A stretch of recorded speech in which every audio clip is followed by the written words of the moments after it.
What if your routers could talk to each other, but only if they pass a secret handshake? OSPF's Hello packets are like digital diplomacy, forming neighbor relationships that make or break your network. In this video, I'll reveal how OSPF routers introduce themselves and why missing just one setting can crash your entire network. Want to master OSPF neighbor states? Let's dive in.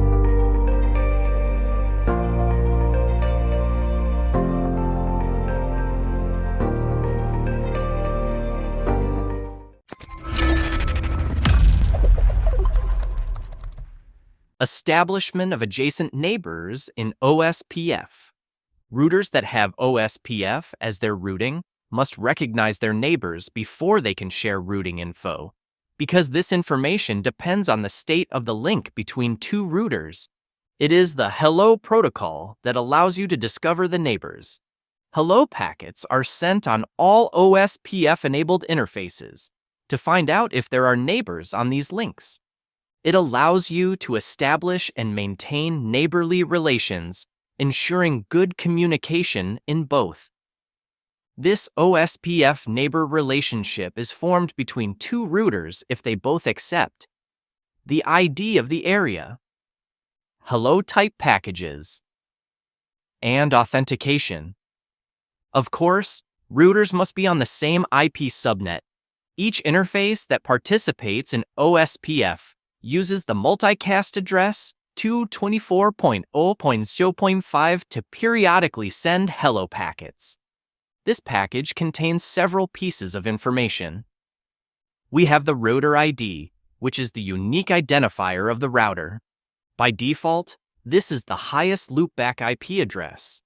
And if no address loopback is configured, well, it will be the highest IP address of the router's interfaces. This value can be modified with the router ID command. We have the hello and dead intervals. The hello interval indicates the frequency in seconds that the packet will be sent. By default, it is 10 seconds.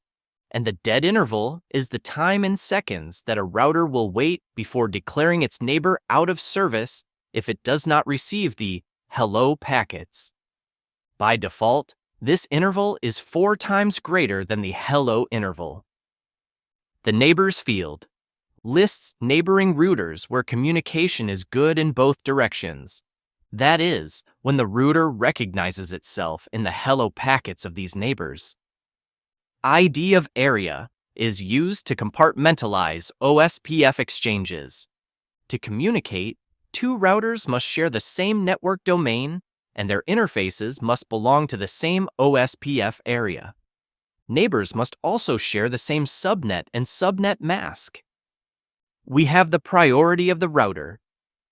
OSPF uses it to elect a DR and a BDR. The DR is the main router. It can be seen as a spokesperson, and the BDR is the backup of the spokesperson. Then we have the DR and BDR addresses. These are the IP addresses of the routers, which have been designated as spokespersons and backups. We have the authentication data.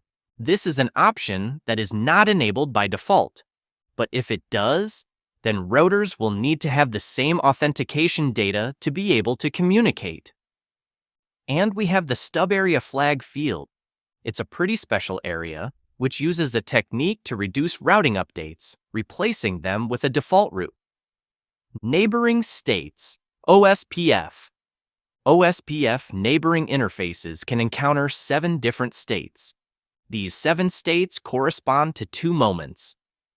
On the one hand, we discover the neighbors, and on the other, the discovery of the routes. The first 3 steps are to discover the neighbor. In the downstate state, there is no exchange of information between neighbors. OSPF is only waiting for the next state, which is the Init state.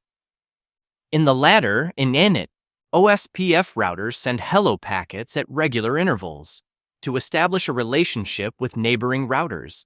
As soon as an interface receives the first hello packet, the router then enters the Init state, i.e., it knows that there is a neighbor in front of it and that it is waiting to enter into a relationship with it. This will be done in the next and final stage. This is the two-way state. Here, each OSPF router attempts to establish two-way communication with each neighbor in the same IP network, using Type 1 packets, which are Hello packets. In other words, Hello packets embed the list of OSPF neighbors known to the sender. A router enters this state when it sees itself in a neighbor's Hello. Now, let's move on to the states of root discovery. The first step is the ExStart state. This is the beginning of the LSDB exchange between the two routers. That is, they start exchanging information about the state of the links. Then we are in the exchange state. In this state, the DBD packets that contain the LSA are exchanged. We then move on to the loading state. The neighbor sends LSRs for each network it doesn't know about, and the other neighbor responds with LSUs, which contain the information on the requested networks. And finally, we are in the full state. Here, the two routers have a synchronized database and are completely adjacent to each other. Each router will keep a list of its own neighbors.